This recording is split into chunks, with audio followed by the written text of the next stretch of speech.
Bapak, Ibu, dan saudara-saudara yang kasih di dalam Kristus. Yesus berbicara kepada kota-kota di mana banyak mujizat dan tanda telah dilakukannya, yaitu kota Korazim, Betsaida, dan juga Kapernaum. Namun Yesus mencela mereka karena mereka tidak bertobat meskipun telah menyaksikan secara langsung apa yang dilakukan Yesus, mujizat-mujizat yang terjadi di kota-kota tersebut. Namun mereka tetap saja tidak mau bertobat. Sehingga Yesus mengecam kota-kota tersebut dengan kata-kata yang cukup keras. Celakalah engkau, celakalah engkau, celakalah engkau. Sungguh-sungguh keras. Kalau kita dengar seperti itu, mengerikan dan menakutkan. Bapak, Ibu, dan saudara kasih, kita dapat melihat betapa seriusnya kecaman Yesus terhadap ketidaktaatan dan ketidakpercayaan ini. Kehadiran Yesus dan mujizat-mujizatnya seharusnya mengilhami mereka untuk bertobat dan percaya kepada Allah dengan melihat apa yang dilakukan oleh Yesus. Namun mereka tetap memilih untuk mempertahankan jalan-jalan mereka yang salah. Inilah yang dikecam oleh Yesus. Pesan penting apa yang mau disampaikan pada kita pada zaman sekarang ini? Kita harus bertanya, mencari, apakah pesan Yesus 2000 tahun yang lalu itu tetap aktual pada saat sekarang ini? Apakah Yesus hanya mengecam kota-kota Korazim, Betsaida, dan Kapernaum, semua penduduknya? Kecaman itu juga bisa jadi disampaikan kepada kita semua.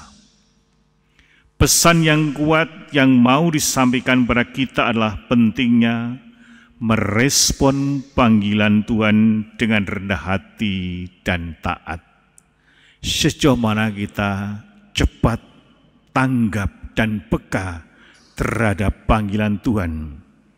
Jangan biarkan hati kita menjadi keras dan tidak peka terhadap tanda-tanda dan anugerah-anugerah Allah yang telah diberikan pada kita setiap hari. Manusia kadangkala lupa bahwa segala sesuatu yang kita miliki merupakan anugerah dari Allah. Lalu kita klaim bahwa itu milik kita sendiri, padahal kita tidak punya apa-apa sebenarnya. Bagaimana kita sebagai umat Kristen merespon panggilan Tuhan? Apakah kita hidup dalam ketaatan dan kerendahan hati, ataukah kita mempunyai sifat seperti penduduk Betsaida, Korazim, dan Kapernaum yang tidak mampu melihat tanda-tanda kehadiran Allah di dalam kehidupan kita masing-masing?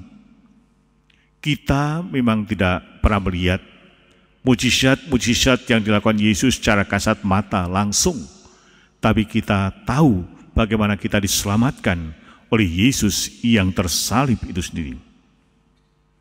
Bapak, Ibu, dan saudara kasih, kecapan Yesus terhadap kota-kota tersebut mengajarkan kita pentingnya mengenali dan menghargai kehadiran Allah dalam kehidupan kita. Allah bisa hadir dan kita mampu menemukan Allah lewat alam semesta ini. Juga lewat sesama manusia. Ada semuanya. Ibu Teresa dari Kalkuta, misalnya, dia sungguh-sungguh merasakan dan mengalami kehadiran Yesus ketika dia berjumpa dengan orang-orang yang terlantar dan menderita di pinggir-pinggir jalan. Sehingga orang-orang yang terlantar, orang-orang yang menderita merupakan suatu panggilan, suatu undangan bagi dia untuk datang mendekatinya, menolongnya, dan membantunya. Allah hadir dalam kehidupan manusia. Sehingga dengan memiliki suatu sikap yang rendah hati, maka kita akan menemukan betapa Allah itu juga hadir dalam kehidupan kita secara nyata. Ketika kita menerima kebaikan-kebaikan dari sesama manusia, dari orang lain, apakah kita juga mampu mensyukurinya, bahwa itu berasal dari Allah? Bapak, Ibu, dan saudara kasih, semakin kita berani diam, tenang, sekaligus juga merefleksikan segala sesuatu yang terjadi dalam hidup kita, dan juga kita mampu membawanya di dalam doa, maka kita akan menemukan betapa Allah itu mencintai kita masing-masing. Coba kita renungkan, ketika kita masih bisa berjalan ke gereja ini, bukankah itu karena kebaikan Allah? Apakah kita juga mensyukuri, Tuhan, terima kasih, pagi ini Engkau telah menganugerahi kami, menganugerahi saya hari yang baru, hidup yang baru? Ataukah kita hanya langsung bangkit lari saja? Saya kira tidak. Saya merasakan, sehingga Bapak Ibu sekalian yang hadir dalam perayaan Ekaristi ini merupakan ungkapan syukur bahwa dianugerahi kehidupan sehingga merayakan Ekaristi bersama-sama ini. Bapak, Ibu, dan saudara kasih, dalam kehidupan yang sibuk dan serba terburu-buru seperti sekarang ini, sangat mudah bagi kita untuk terjebak kepada rutinitas sehari-hari, baik tuntutan pekerjaan dan kewajiban-kewajiban lainnya. Tanpa disadari, kita dapat menjadi terlalu fokus pada urusan-urusan duniawi dan melupakan kehadiran Allah di dalam kehidupan kita yang nyata. Kehadiran Allah sangatlah penting bagi kita sebagai umatnya, sebagai orang-orang yang percaya. Dia adalah Sang Pencipta yang Maha Kuasa, yang tidak hanya menciptakan kita masing-masing, tapi sekali juga peduli dan terlibat dengan liku-liku kehidupan kita. Sehingga Allah itu selalu menyertai, mendampingi, dan berjalan bersama-sama pada saat-saat yang paling sulit sekalipun. Namun ketika kita sibuk dan terlena dalam rutinitas, kita dapat kehilangan koneksi atau hubungan kita dengan Allah.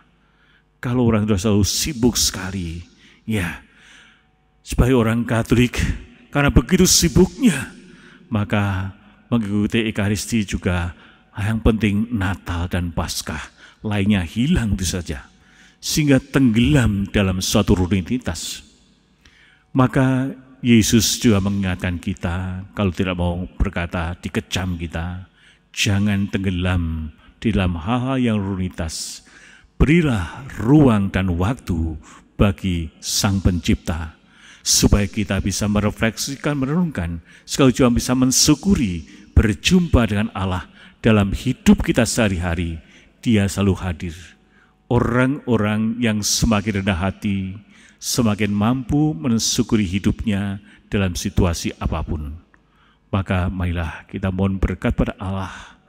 Kita juga bisa berteladan pada Yesus sendiri yang begitu mudah tergerak hatinya untuk menolong sama manusia, karena Yesus melihat bahwa setiap manusia disitulah Allah hadir, hadir. Demikian juga seperti Ibu Teresa dari Kalkuta tadi, dia melihat Yesus hadir di situ. Semoga kita pun juga setelah berjumpa dengan semua manusia, kita menemukan wajah Allah. Dan biarkanlah orang-orang yang berjumpa kita juga melihat wajah Allah di dalam pribadi kita.